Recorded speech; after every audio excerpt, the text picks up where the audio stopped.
This may piss off some people, but I'll say it anyway because truth is more valuable than lulling ourselves to sleep.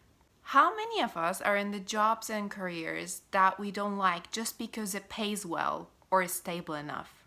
How many of us tolerating to the people that we have to work with? How many of us put up with certain family members just because they're family?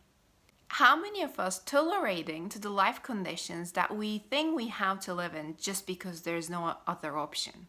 And here's the kicker. How many of us are angry at governments and systems we live under? Can we agree on something before we go any further? We choose to tolerate.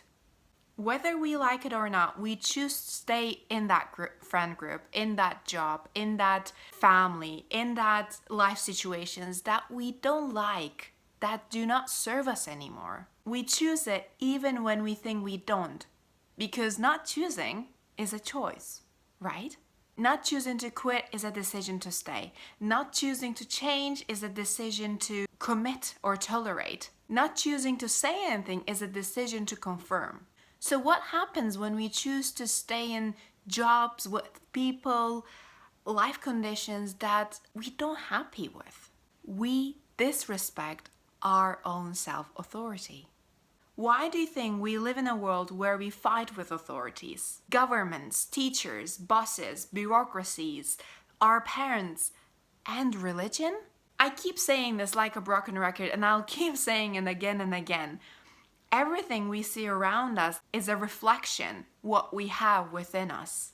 So, how do we interpret this reflection, the fight we have with external authorities? What does it reveal us about our internal state? Lack of respect for our self-authority, lack of exercising our self-authority, lack of abiding by our self-authority. When we cannot act on something that comes from our inner power units, a change, a desire, a realization, an action that is demanded by our self-authority, we start fighting external authoritative figures. We project anger because anger fuels us when our aspirations and intentions fade. So what does self-authority actually mean? It is ownership of your life. It is being able to lead yourself. It is about being the creator of your own life rather than being the victim of external circumstances or your beliefs, which are nothing but byproduct of them. When we delay acting on what our self-authority demands, we start an internal fight. And this manifests itself in external events and conflicts we witness. I'm going to share my definition of exercising self-authority, but before I do so, I want to ask you this. What does self-authority mean to you?